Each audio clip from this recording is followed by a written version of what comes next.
जाएंगे नहीं देखने? जाएंगे।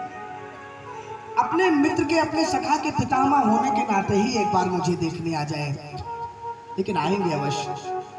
भीष्म पितामह प्रतीक्षा कर रहे हैं, तब तक सामने से कन्हैया समस्त पांडवों के साथ आते हैं। पितामह धर्मराज युधिष्ठिर से कहते हैं, धर्मराज इनको पहचानते हो? ये तुम्हारे साथ आए हैं, ये कौन है? धर्मराज ने कहा, ये हमारे मामा के लड़के हैं पितामह। पितामह ने कहा, कभी आप इन्हें मामा का लड़का बना लेते हैं, कभी दूत बना लेते हैं, कभी सारथी बना लेते हैं, अपनी सुविधा के अनुसार इनसे कार्य करवा लेते हैं।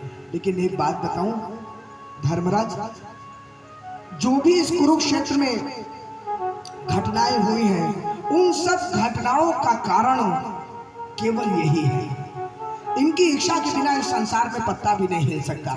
वरना आप बताइए, जिस पक्ष में साक्षात भगवान श्री कृष्ण हो, गदाधारी भीम, गांडीवधारी अर्जुन हो, क्या उन्हें वनवास का संकट झेलना पड़ सकता था?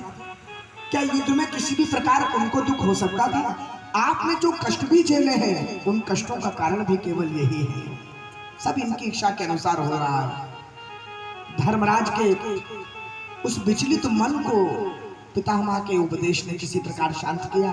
पितामह ने भगवान श्री कृष्ण से कहा, प्रभु बहुत देर से आपकी प्रतीक्षा कर रहा था, अब मैं इस धाम से आपके उस धाम जाना चाहता हूं, किंतु उससे पूर्व मेरा निवेदन है कि प्रभु आप मेरी कन्या से विवाह कर लें। भगवान श्री कृष्ण ने कहा, पितामह आपका तो स्वयं विवाह नहीं हुआ, तो आपकी कन्या कब हो गई जिससे हम विवाह कर लें?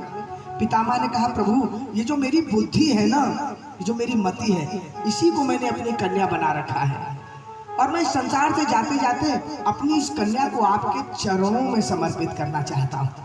अर्थात मेरी यह मति कभी आपके चरणों से अलग ही ना हो, आपके चरणों की दासी बन के रहे। इस प्रकार पितामह ने भगवान श्री कृष्ण के चरणों में अपनी मति लगा करके और परम धाम की तरफ प्रस्थान किया। इधर भगवान श्री कृष्ण भी द्वारिका कुछ समय रुके और तत्पश्चात कुछ समय हस्तिनापुर रुके, तत्पश्चात द्वारिका चले गए।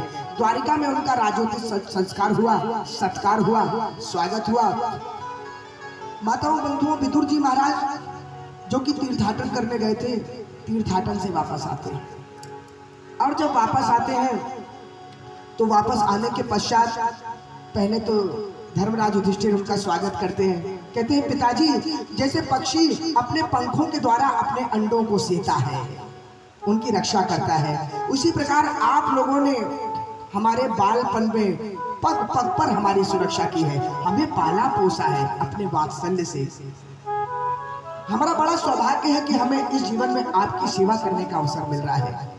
ये तो बताइए तीर्थाटन कैसा रहा आपका? विदुर जी ने हर बात क्रम से धर्मराज युधिष्ठिर को बताई, किंतु कन्हैया के स्वधाम गमन की बात को वो छुपा गए। देखिए कितनी सुंदर बात, वो पांडवों को दुख नहीं देना चाहते थे, और ये बात तो आगे स्पष्ट होनी ही थी, क्यों अपने मुख से बता करके किसी को दुख दे।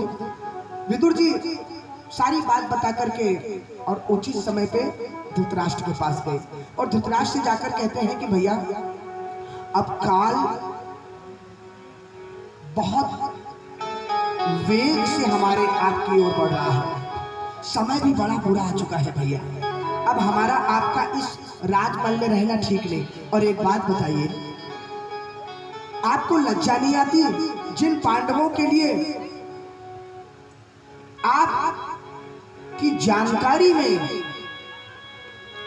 लाक्षागृह भी हुआ, उनको वनवास भी दे दिया गया, अरे आपके पुत्र वधू की लज्जा के ऊपर हाथ डाला गया, सब आपकी जानकारी में था, आपके पुत्र के द्वारा ये सब हुआ, तब आपने कुछ नहीं कहा।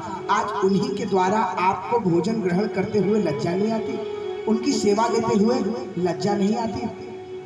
देखो तो ये जीव को कितनी बड़ी आशा है जीवन की, सुख भोगने की। क्या सुंदर बात विदुर जी महाराज ने कही, अहो मही असीर जंतुर जीविताशा यथा भगवान। क्या बात।